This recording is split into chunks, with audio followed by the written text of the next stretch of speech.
The Sports Source is brought to you by Fast Frame. Turn your memorabilia into a work of art.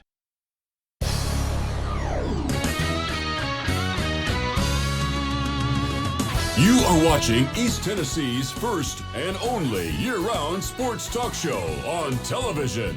This is The Sports Source with your host, John Pennington.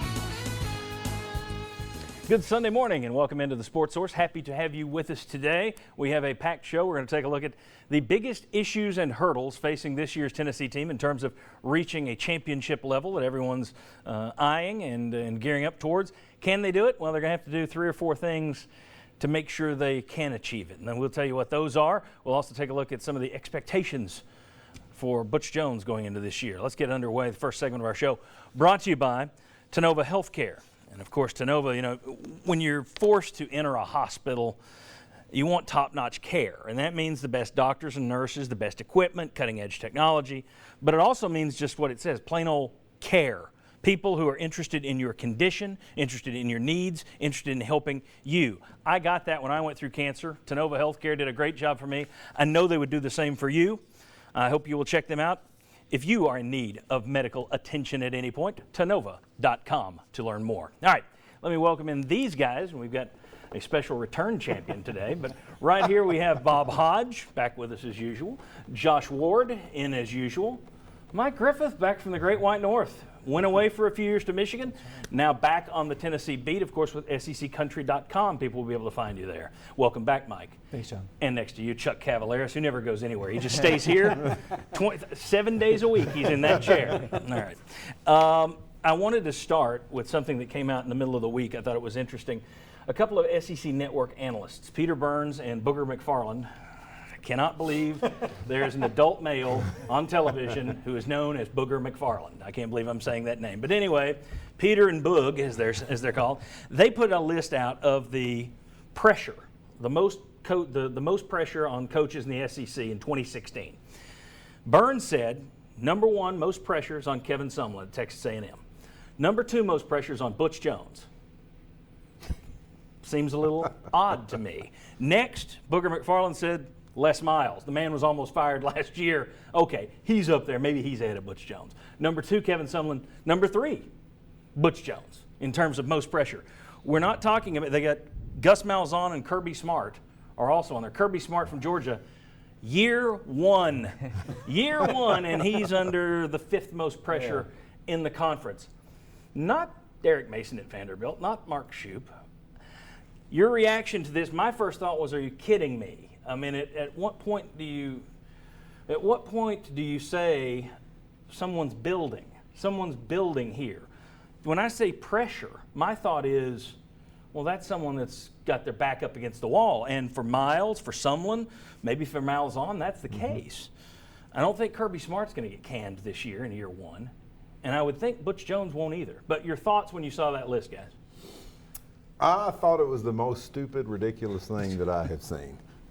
Here's the deal. Butch Jones is under a lot of pressure this year. I mean, high expectations for Tennessee, SEC championship game. A lot of people are now starting to throw Final Four appearance into it too. Yes, there's a lot of pressure, but I see no way, unless this was a total collapse, unless there was some kind of horrible NCAA monster rear its head, that he's under the kind of pressure that most people think about in these situations, and that is, his job's on the line. No, I don't think his job's on the line at all unless it all just totally collapses. Well, the list seemed to go back and forth on the criteria. At one point, it looks like you're seeing hot seat criteria in terms of your job's on the line. Then it's, okay, the fan base, what kind of pressure is it applying? Because if you ranked it that way, I think it's Butch Jones and Les Miles, because they're saying win the division or bust for this season. They're not saying that at Auburn or Texas A&M. They're saying, hey, 8-9 wins show that you're getting it back in the right direction. So the fans are demanding a lot this year. Okay. It's got to be off the field stuff. I mean, you take a look at the expectations of Tennessee. First of all, you can rule out Kentucky and Vanderbilt because nobody really cares about football. You can tell that by how little they invest in the program.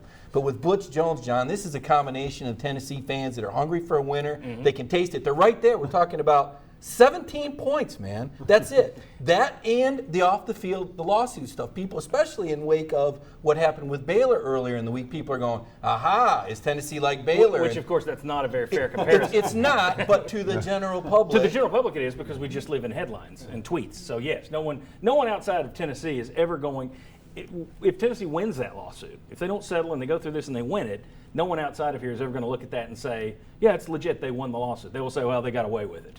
That's just the way people need to realize that, because that's how we live. But I don't think that – I disagree with you. I don't think that these guys are ranking these guys based on lawsuit. I mean, certainly it was mentioned in an article of someone talking about this. He said, well, we've also got the lawsuit. But Sumlin doesn't have a lawsuit. Les Miles doesn't have a lawsuit. So I just think it's – well, that's why it's got to be the lawsuit, the fan John. pressure. I mean, because like you said, he has built the program. They won 9 football games. Chuck, we got to recognize, too, that this list you're talking about, John, is somebody totally different from the ESPN statement that it's now or never for Butch Jones, which you would think that does I think fall that in was with the I think that was a Fox Sports guy, if I recall correctly. Stuart Mandel. That was Mandel. But that falls right in line with the pressure. It's now or never. Well, no, it's not. I mean, yeah, there's pressure in terms of expectations, and you've been building towards this year. Well, let's talk about this for a second. You and I talked before the show a little bit. Whenever I say, you've got a guy who went from people forget, I think, that the program he took over was getting blasted by Vanderbilt and losing to Kentucky. He then went 5-7, beat a top 10 team in South Carolina that went 11-2, and everyone said that first year, there's a signature win. By year 2, he doesn't have a signature win. That doesn't count because it was South Carolina. Okay. He goes 7-5, wins a bowl game. Not good enough. 9-4, 5-7, 7-5, 9-4, wins a bowl game. Expectations are higher, but it's almost like those last 3 years were just wasted. It's wasted. So whenever I bring something up like this on Twitter or anywhere else and say, look, maybe you should be okay with growth after where you've been for the last 15 years in terms of going the other way. Now you're showing some growth. The response has been, well, when is it okay for us to have expectations? Expectations are fine, but if you're talking about if you don't meet the expectations, you're canned this year, that's where the line crosses for me. Right. And I'll tell you something else, and Mike brought it up. Part of the pressure on Butch Jones comes from those 17 points you were talking about. If Butch Jones last year against Kentucky and Oklahoma, 2 Final Four football teams. Not Kentucky and Oklahoma. Alabama. Alabama. I confuse those all the time. Well, Kentucky does make Final Four. Yeah, really. Not in that sport. Alabama and Oklahoma.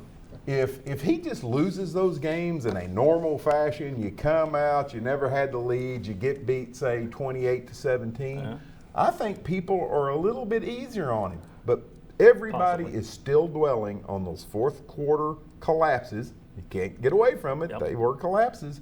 And I think that puts more pressure on him this year because of the way they lost last year. The hesitation I hear from the outside on Tennessee is, well, let's see in the fourth quarter against Florida. Let's see, they referenced the Oklahoma game. Let's see how they do late, because last year they led us all to wonder, can Butch Jones and the staff get it done? Of course they did against Georgia, but again, it's every coach in every sport will tell you it's the ones you lose.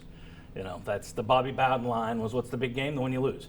So, yeah, he did against Georgia. It doesn't matter. Heck with Georgia. It's like the South Carolina win. 11-2, my rear. Heck with that. Doesn't count. It's only the ones you lose. And when you lose 4 games where people think, well, we had a lead, therefore we should have won. Yes. That does impact it, I think. And I think that does raise the pressure. But my feeling, again, it's okay to have expectations. I think I would be disappointed if I'm a Tennessee fan and this team comes in at 8-4 this year.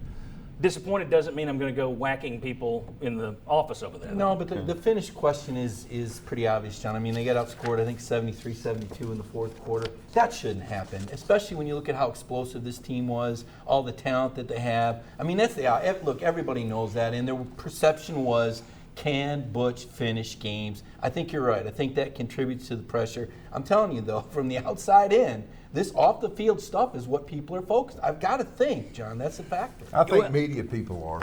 I don't think fans are giving it a lot of credence. No, Well, but I these would are agree media with guys. But the media people, yeah. I would agree with But that. here's the thing. I just don't see that really being a big criteria here. Well, it's almost like it Kirby should- Smart, why is he on there? Because Georgia has high expectations, I think. There But should that's be great. That is there crazy. should be a difference between legitimate pressure, expectations, and hot seat. Kevin Sumlin obviously should be on the hot seat. I agree with you. There should be 2 different lists and base it on that. Well, the funny thing is, though, I mean, Malzahn and Sumlin are on there, and when those guys had their first 2 years, I was like, that's the greatest coaches ever. Why can't we hire guys like that? Well, is that why now they've let me ask struggled. you, So is maybe that that's why why people are Sumlin's thinking, on there? maybe people are freaking out, oh no, Butch could be the next Sumlin. I don't know. We'll see. All right, when we come back, we're going to start talking about the biggest issues facing Tennessee and that whole thing about finishing games. I wonder if that could be number one on our list in terms of big issues that Tennessee's got to show you they can do. Come on back, we'll talk about it.